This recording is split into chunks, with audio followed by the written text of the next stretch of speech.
Welcome to one of our favorite places in Paris, Rue Montourgueil. We're not quite sure why we love this spot so much, but we're not alone.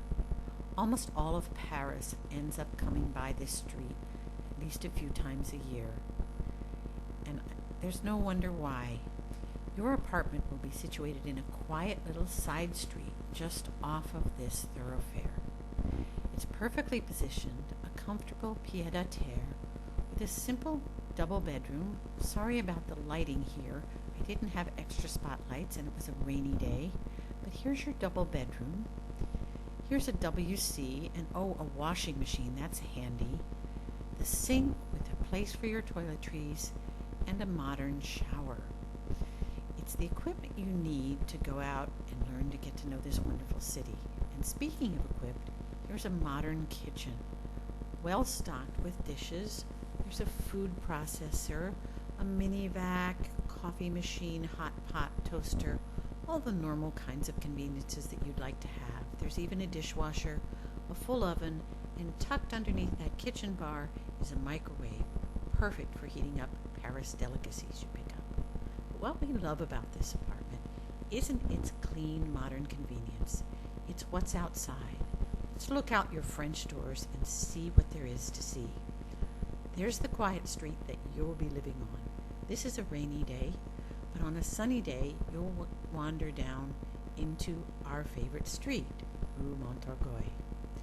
Your metro station is Les Halles, and it opens out into the courtyard of the Cathedral Saint-Eustache. This is not the most spectacular church in Paris, but it was one of our very favorites. We're not quite sure why. As you walk up out of the metro, you'll find yourself facing the facades of the church. We think you'll remember the church, the people, and the shopping of the street. Let's start with the church. Although the street is very bustling, here you'll see you walk just right outside of the metro, just a second or two, and there you are at the church. It's very close. People wander in and out all day. We found that because our street was a hub of activity, we loved both the shabby quietness and the spots of beauty in Saint-Eustache. We found ourselves stopping in here more often times than we could count, and noticed many other people did too. And there was a respectful silence despite the fact that it wasn't a formal place of worship. Back out again, you'll see on your right the old classical bourse, a modern sculpture that kids play on.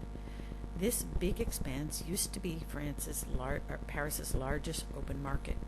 Now tourists loiter, lovers loiter, Parisians shop, and tourists sit and watch all the people. Here's my favorite cafe. This is at the cross-section of an amazing amount of people's pathway. Just across the way is the metro entrance and the church and the park. That's what these people are looking at.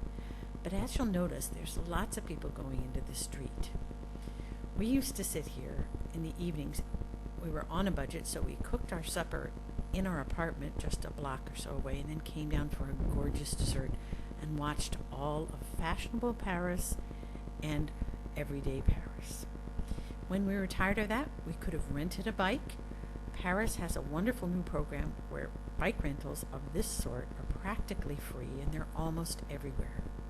Will you have enough nerve to weave your way through the pedestrian mall that is your neighborhood like these ladies are doing?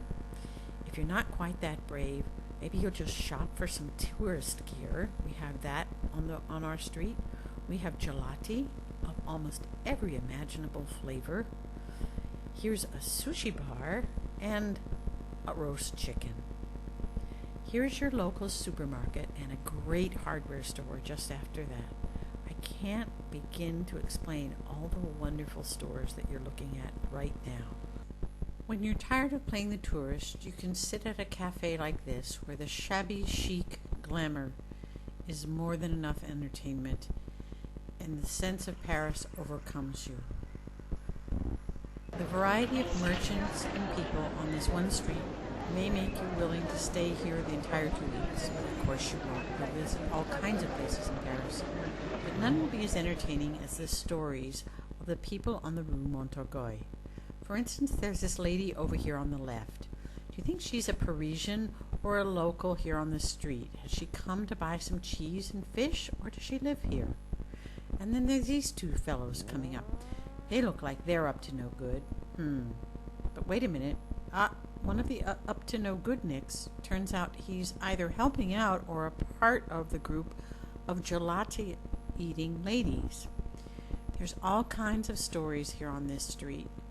None more important than the stories you'll find yourself, or the ways that you'll reconnect with the people you love the most on this vacation.